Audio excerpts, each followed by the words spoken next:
Sebelumnya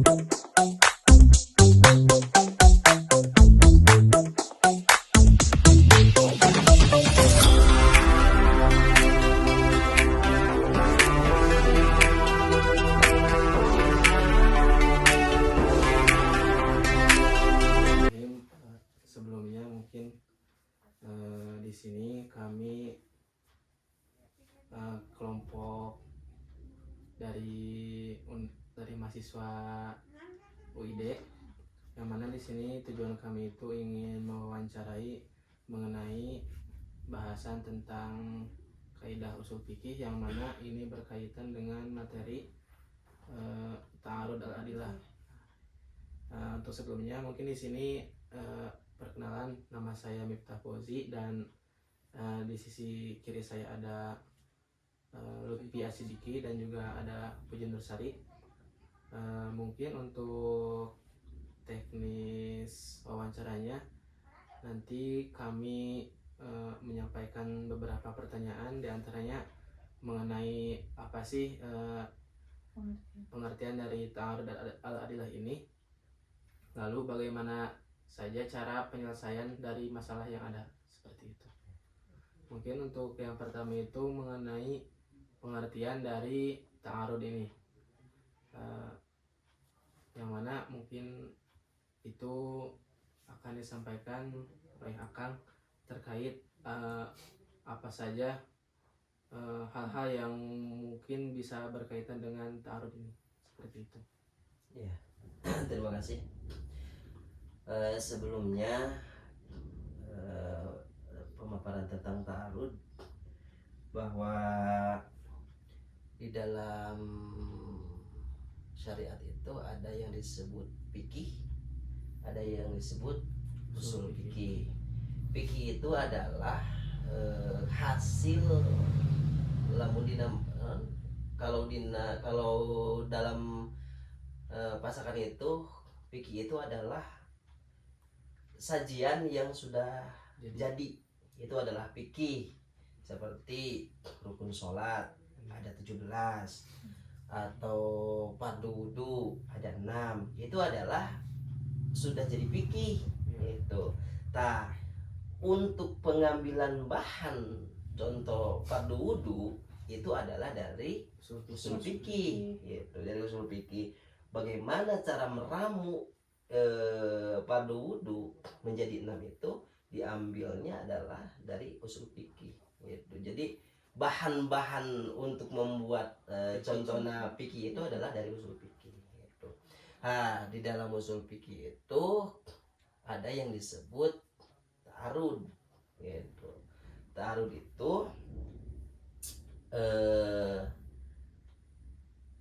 awal asal bahasanya adalah takobul atau tamanu. Dalam artian kalau diterjemahkan dalam bahasa Indonesia adalah bertentangan. Apa maksudnya?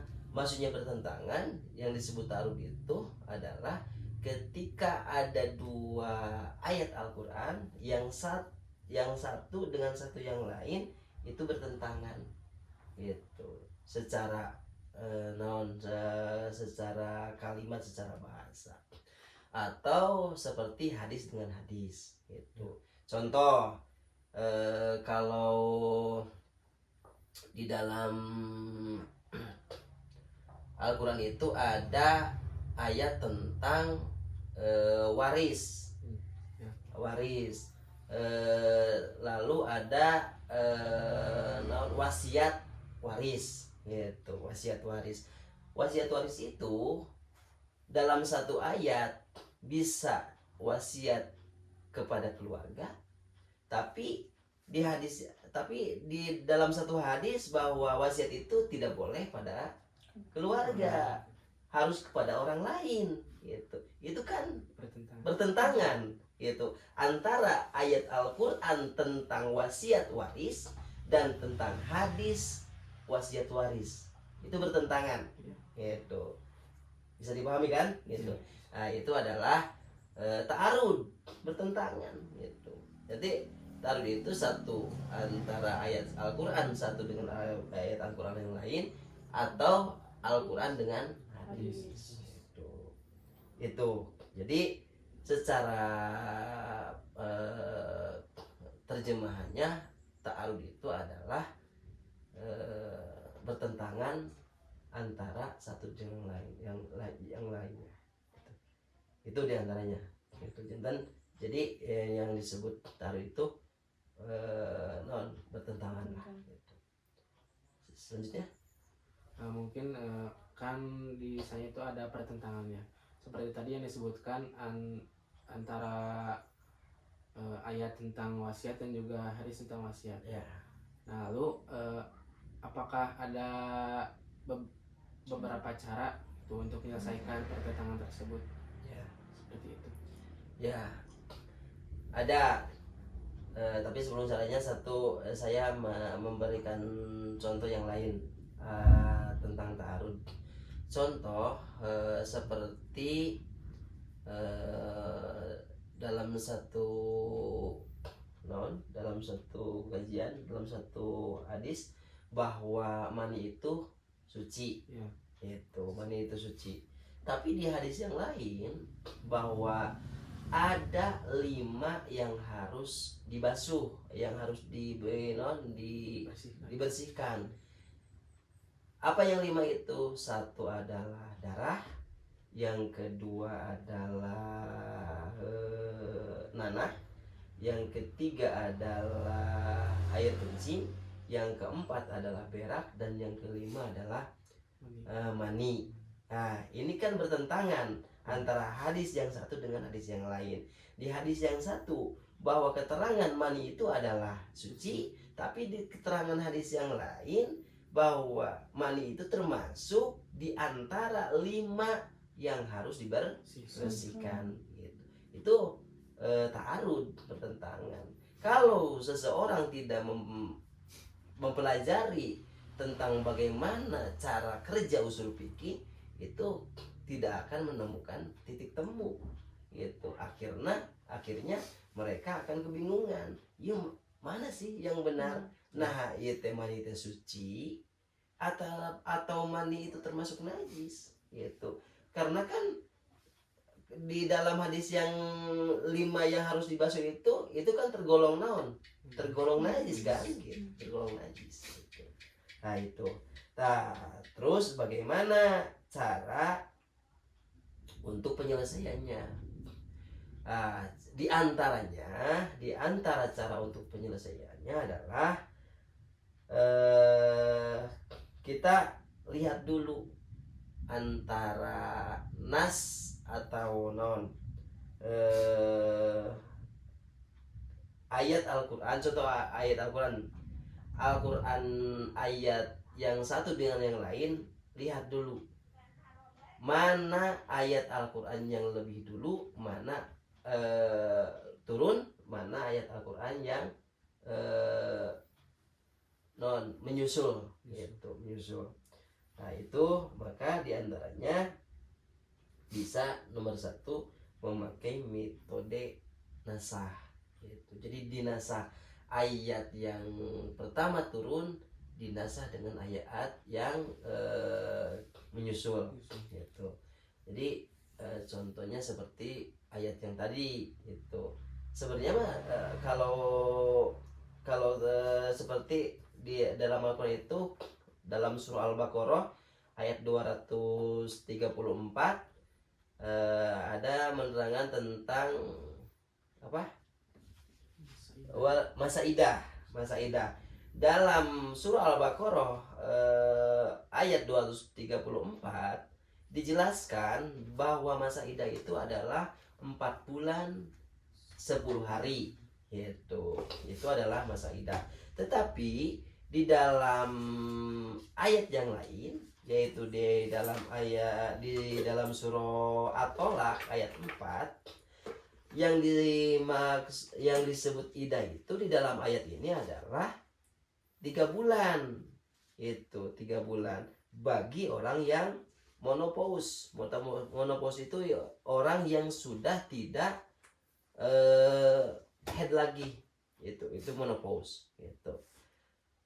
Atau masa idahnya itu menunggu, bagi yang hamil menunggu kelahiran kandungan. Berarti kan lebih dari 4 bulan 10 hari. Iya kan? Yang satu yang ibu yang hamil bisa lebih 4 bulan 10 hari, bisa kurang 4 bulan 10 hari. Tergantung kasus perceraiannya atau tergantung kasus meninggalnya suaminya. Gitu. Kalau meninggalnya kandungan 8 bulan, berarti kan kurang di 4 bulan 10 hari. Atau masa kandungannya baru 1 bulan, berarti kan lebih di 4 bulan 10 hari, hampir 9 bulan. Gitu, hampir 9 bulan. Itu adalah di antaranya contoh tentang pertentangan adilah. Salah satunya cara penyelesaiannya dengan menasah. Gitu. Yang kedua, cara menyelesaikannya dengan cara tarjih. Tarjih itu adalah menguatkan salah satu dalil dari dua dalil yang bertentangan berdasar beberapa korina atau pengambilan gitu. Jadi kita lihat bagaimana nih ketika ada bertentangan antara yang satu dengan yang lain, maka ambil referensi yang paling kuat. Itu cara penyelesaian yang kedua, yaitu dengan cara tarjih. Yang ketiga, cara penyelesaiannya itu dengan cara al-jam'u wal at-taufiq, yaitu dikumpulkan dulu dua permasalahannya, nanti setelah dikumpulkan maka cari titik temunya atau titik tengahnya, itu dengan cara dijam'u gitu. Itu diantaranya. Yang keempat, dengan cara tasakub wal dalilah, yaitu dengan cara mengumpulkan dua dalil yang bertentangan dan mencari yang lebih rendah, yang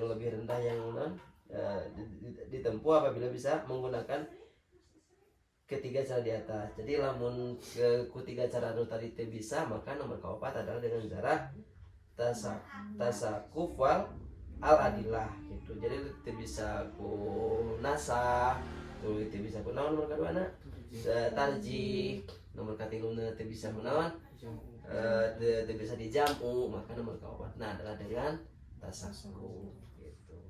Itu jadi ada 4 cara penyelesaian tentang masalah adilah atau pertentangan gitu. Terus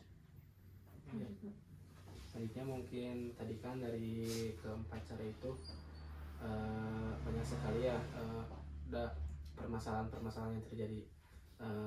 Untuk sekarang mungkin ingin dicontohkan misalkan dari nasah. Tadi kan sudah dicontohkan dari ayat Al-Baqarah ya. Lalu dinasah dari surat At-Tolak ya. Nah, untuk sekarang mungkin ingin diberi contoh cara penyelesaian dari cara yang misal dari tarjih. Itu misalkan ada suatu permasalahan, bagaimana cara penyelesaiannya seperti itu.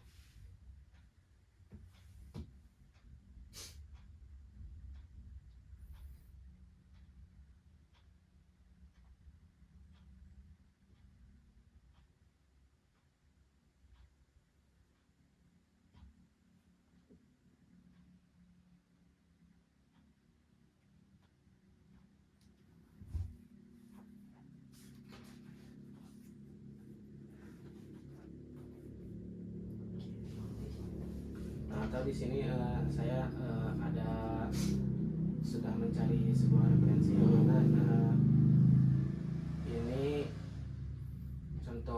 permasalahannya itu ada di surat An-Nisa ayat 43 yang mana menjelaskan tentang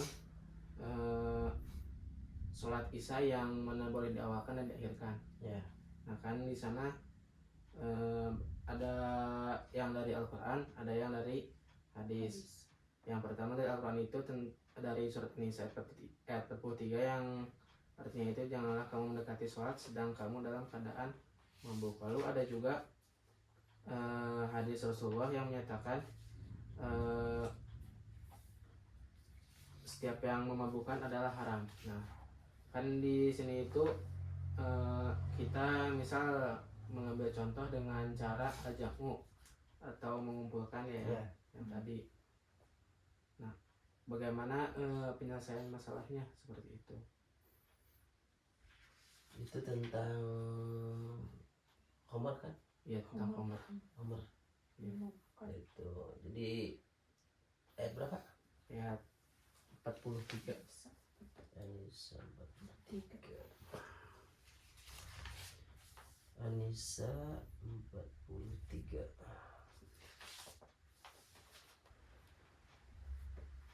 Ya, jadi itu dikumpulkan dulu antara ayat yang satu tadi bahwa larangan sholat dalam keadaan mabuk dan hadis Nabi tentang bahwa Homer itu bahwa setiap yang memabukkan itu adalah haram. Kan di dalam Al-Quran itu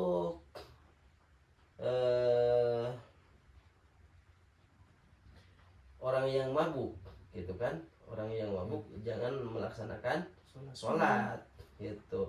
Tetapi di hadis yang lain setiap yang memabukkan haram gitu.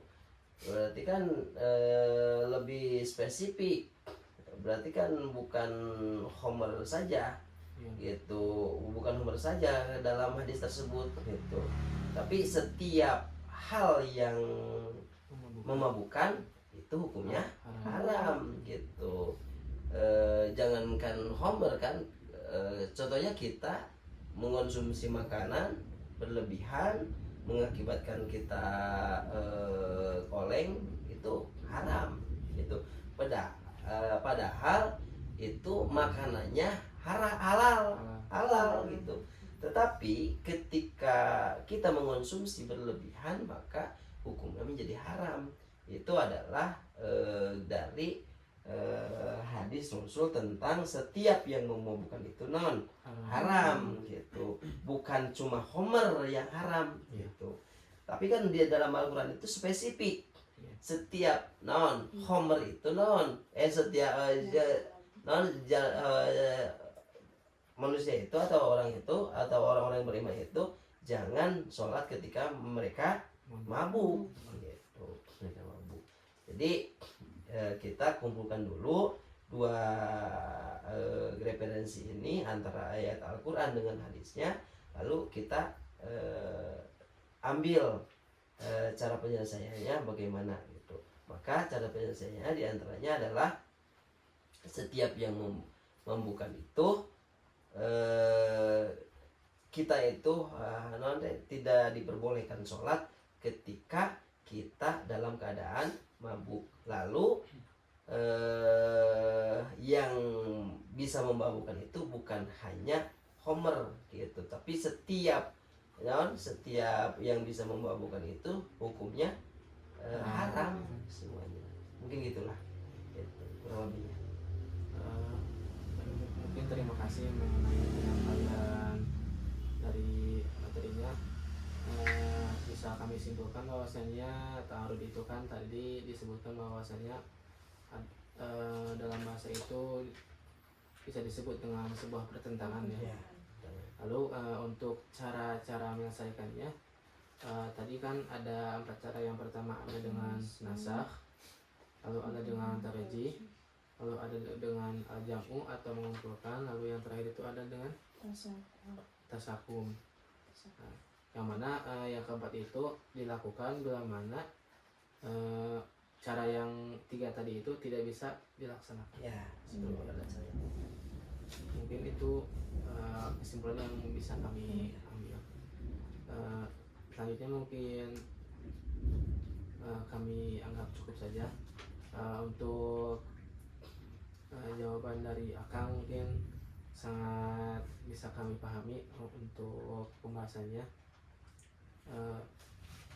Mungkin itu saja yang bisa kami tanyakan Ya. untuk masyarakat. Terima kasih untuk mahasiswa dari Unika Darussalam. Oh, mahasiswa dari Darussalam yang sudah datang. Itu yang bisa disampaikan, tapi untuk yang lebih